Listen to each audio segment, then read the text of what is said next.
ஸ்ரீ செல்வ விநாயகர் ஆசியுடன் உங்களின் வழிகாட்டி. ஓம் ஏகதந்தாய வித்மகே வக்ரதுண்டாய தீமகி தன்னோ தந்தி பிரச்சோதயாதே. ஓம் ஆதித்யாய சோமவாராய அங்காரகாய புதாய குருதேவாய சுக்ராய சனீஸ்வராய ராகு கேதுவே நமோ நமோஸ்துதே. இப்போ நம்ம குரு பெயர்ச்சி நம்ம ராசிக்கு என்ன பலன் அப்படிங்கிறத சொல்ல போகிறேன். குரு பெயர்ச்சி ஆகிறது மே 1ஆம் தேதி, அதாவது சித்திரை 18 1/5/2024 தேதி மாலை 5:21 மணிக்கு குரு மேச ராசியிலிருந்து ரிஷப ராசிக்கு பெயர்ச்சி ஆகிறாரு.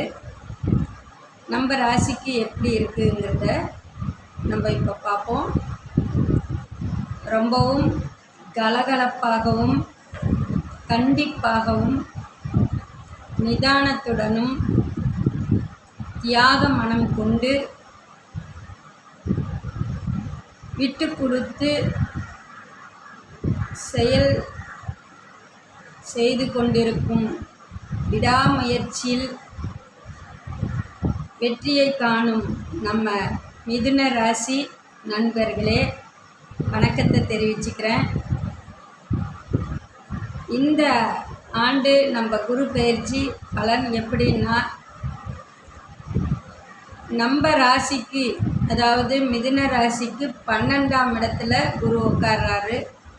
குரு 12ஆம் இடத்துல உட்காரும்போது விரயத்தில் இருக்கார். விரயத்தில் அப்படிங்கும்போது விரய செலவுகள் வந்து சேரும். அந்த விரய செலவு அப்படிங்கும்போது மேன்மை கொடுக்குமா, அதாவது சுப செலவு தருமா, இல்லை வீண் விரயம் ஆகுமா அப்படின்னு பார்த்தோம்னா, 12ல் உட்கார்ந்து இருந்தாலும் குரு நம்ம இடத்துக்கு ராசிக்கு 2ஆம் இடம் வாக்குஸ்தானத்தையும் குடும்பஸ்தானத்தையும் பார்க்கறதுனால வாக்கு படிப்பு ஸ்தானம் நல்லா வரும். குடும்பஸ்தானம் பொறுப்பாக இந்த ஆண்டு எடுத்து நடத்தக்கூடிய, அதாவது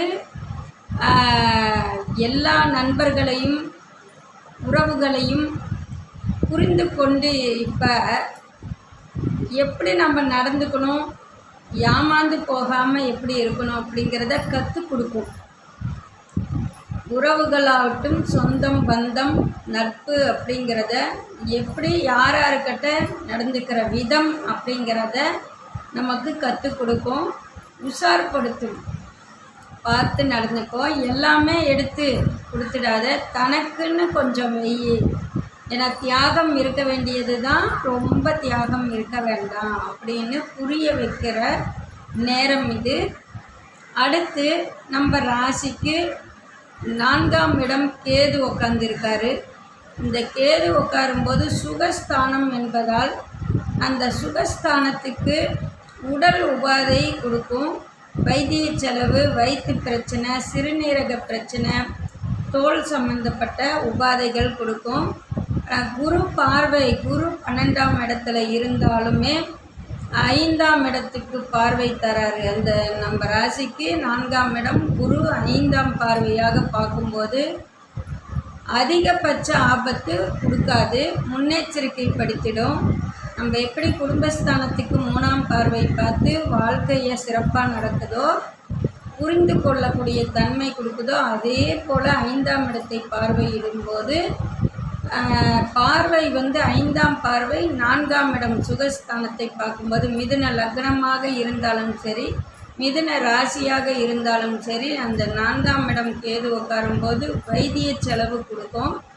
அந்த வைத்திய செலவு நமக்கு பார்வை கொடுக்குது. ராசிக்கு நம்மளுக்கு குரு பார்க்கலன்னாலுமே 4ஆம் இடத்தை சுகஸ்தானத்தை கேதுவை பார்க்கும்போது, கேது பார்வைப்படும் போது நம்மளுக்கு வைத்திய செலவு குறையும். வைத்திய செலவை இருந்தாலும் பெருசாக நம்மளுக்கு ஆபத்து கொடுக்காம காப்பாற்றி வைக்கும். அடுத்து நம்ம ராசிக்கு 7ஆம் இடம் அப்படின்னு பார்க்கும்போது தனுசு வீட்டுக்கு பார்வை இல்லை. அதனால் திருமணம் நடக்கக்கூடியதுக்கு கொஞ்சம் தடை ஏற்படுத்தும். ஏதோ ஒரு விதத்தில் திருமணம் தடையாக கூடிய நேரமாக இருக்கக்கூடியது. விநாயகருக்கு வெத்தலை மாலை 11 வெத்தலை மாலை அரசு வேம்பு மரம் இருக்கக்கூடிய விநாயகருக்கு போட்டால் திருமணம் தடை ஏற்படுறது நீங்கும். ஏன்னா நம்மளுக்கு குரு பார்வை குறைவாகுது. அப்போ குரு பார்வை குறைவாகும் போது திருமணம் நம்மளுக்கு தடை ஏற்படுத்தக்கூடியது.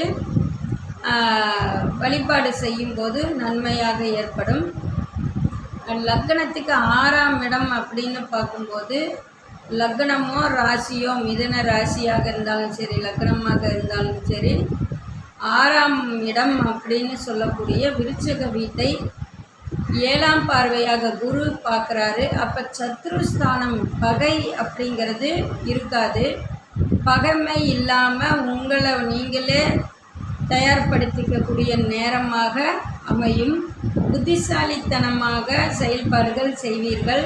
புதிய திட்டம் போட முயற்சி செய்வீர்கள். பதட்டமோ பயமோ இருந்தாலும் இப்போ வரக்கூடிய குரு பார்வை சத்ருஸ்தானமாக அதை நம்ம தயார்படுத்திக்குவோம். நம்மளை நாம் தயார்படுத்திக்குவோம்.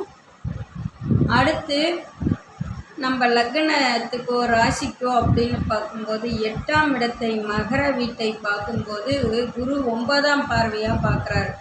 அப்போ 8ஆம் வீடுங்கும்போது நம்மளுக்கு அஸ்தமனம்னா இருட்டு. நம்ம எப்படி சூரியன் உதிக்கும் போது வெளிச்சமோ அதே போல் இரவு அஸ்தமிக்கும் போது இருட்டாக இருக்குது இல்லையா? அது போல் நம்ம ராசிக்கு 8ஆம் இடம் மகர வீடு இருட்டு போல் இருக்கும். அதில் குரு பார்வை 9ஆம் பார்வை வலுவான பார்வையாக இருக்கிறதுனால அந்த 8ஆம் இடம் அஸ்தமனமாக இருக்கக்கூடியது கூட நம்மளுக்கு வெளிச்சம் காட்டக்கூடிய நேரமாக அமையும். ஆயுள் பாதிப்பு இருக்காது. உடல் ரீதியாக தொந்தரவு நம்மளுக்கு வைத்திய செலவு இருந்தாலுமே கூட உயிர் போகக்கூடிய பாதிப்பு நம்மளுக்கு கொடுக்காது. அதே போல் சாமர்த்தியமாக கெட்டிக்காரத்தனமாக முன்னேற்றம் அடையக்கூடிய அமைப்பாக மாறும்.